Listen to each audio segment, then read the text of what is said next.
Hello and welcome. Today, we're covering the Working with Real Estate Agents disclosure for buyers. If you misclicked and want to see the video for sellers, there's a link down below in the description. And if you want to play along at home, there's also a link for your very own sample copy. The Working with Real Estate Agents disclosure is a form agents use to make sure the general public is aware of the services we provide, the different types of agency, and who's working in their best interest. This form is not an agency agreement or contract, and in no way obligates you to work with the agent or their company. The agency agreement is a contract you sign later on once you decide which agent and company you want to represent you. To that end, do not share any confidential information such as budget, timeline, or reason for moving with any agent until you sign the agency agreement later on down the road. Okay, I'm gonna slide over here and we can get back to the Working with Real Estate Agents disclosure. On the form, there are 4 blank spaces, and the agent will put a check mark next to each that might apply to your situation. The first is buyer agency. This means the agent will represent you solely as their buyer, and they cannot share any confidential information with a seller or seller's agent.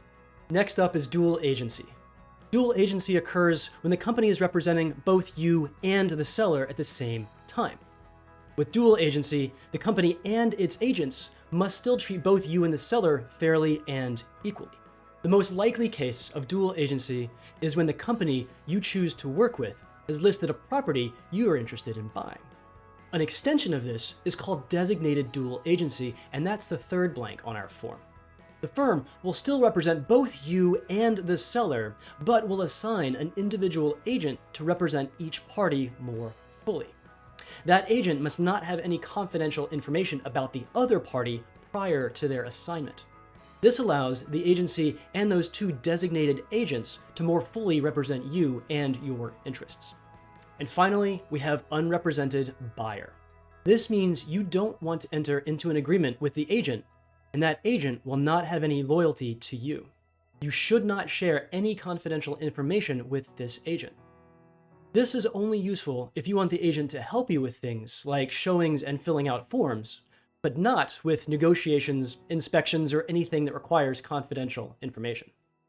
As you can see, most of this revolves around maintaining confidentiality and ensuring you know who's working in your best interest. If you have any questions about the Working with Real Estate Agents disclosure, please drop them down in the comments. I've also included a link to a Q&A brochure from the Real Estate Commission that covers some frequently asked questions. Thanks so much for watching, everybody. We'll see you next time.